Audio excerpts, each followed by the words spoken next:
I'm Neil Henderson, Secretary of the Services Union. Hi everybody, I'm Jennifer Thomas, the Assistant Secretary.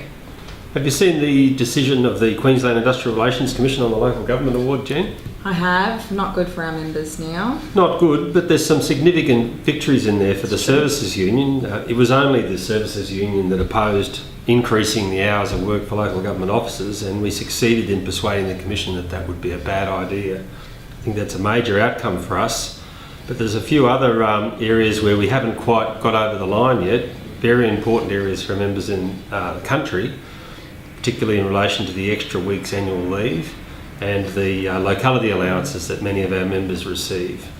Yeah, absolutely. Look, we've had some really good feedback on the ground from members. They're thrilled that we've been able to retain our hours of work. It's really critical for our members. Most of our members are mums and dads, so the importance of 9-day fortnights and the hours that we work each week really help in terms of the balance of work and home. So that's fantastic. But you're right, we got some things that we still got to fix. I know one in the Commission and one on the ground. So locality allowance is a huge issue out there. Of course, it affects people's take-home pay and as well as the extra week of annual leave.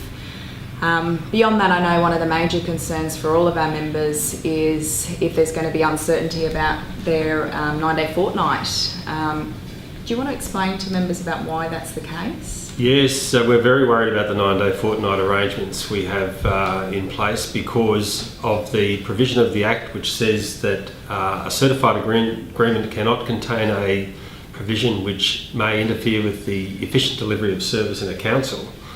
When I think about that, I think, what interferes with the efficient delivery of service? Well, lunch definitely does. 5 o'clock going home, Saturdays and Sundays are terrible impacts on efficiency. But the 9-day fortnight is the one that employers keep coming back to. Yeah, it stands out. And I think how hard we work to get 9-day fortnight arrangements in this state, I think right back to the Gold Coast City Council case in 1985, where this union and the Association of Professional Engineers battled for weeks to win a 9-day fortnight arrangement. They were hard to get, very important to keep. Yeah, absolutely, and it's something that across the board our members love. So it's going to be really important in our campaign that we talk about those things and the conditions that are important to us. Another one for us, of course, is our classifications, which is all about the value of the work that we're recognised for in the delivery of our jobs that we love and that we deliver to our communities. So what's the next step, Jen? So for those of you who aren't clear in terms of what our campaign actually is, it is called Taking Steps, but our clear goal is to keep our conditions. What does that mean? It means we want to keep the terms of our existing agreements, and we want to do that in a term that most people are comfortable with. We just want to roll them over. There's too much uncertainty in terms of what's going to happen in the next 12 months. That's what we want to take to the table when we start talking to councils about bargaining, and bargaining is certainly on the agenda for councils. They want to take advantage of the wins that they've had in terms of the award. When we want to say, and it's the clear view of our members, let's keep what we've got, and if we can look at having a reasonable pay increase to keep up with the cost of living. So what's the first thing that members should do now?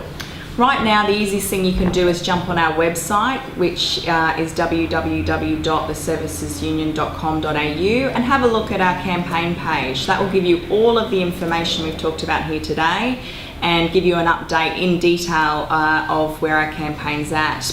Beyond that, of course, if you're not a member, we'd love you to join and become a part of our union and understand why we're campaigning to keep the conditions that we have.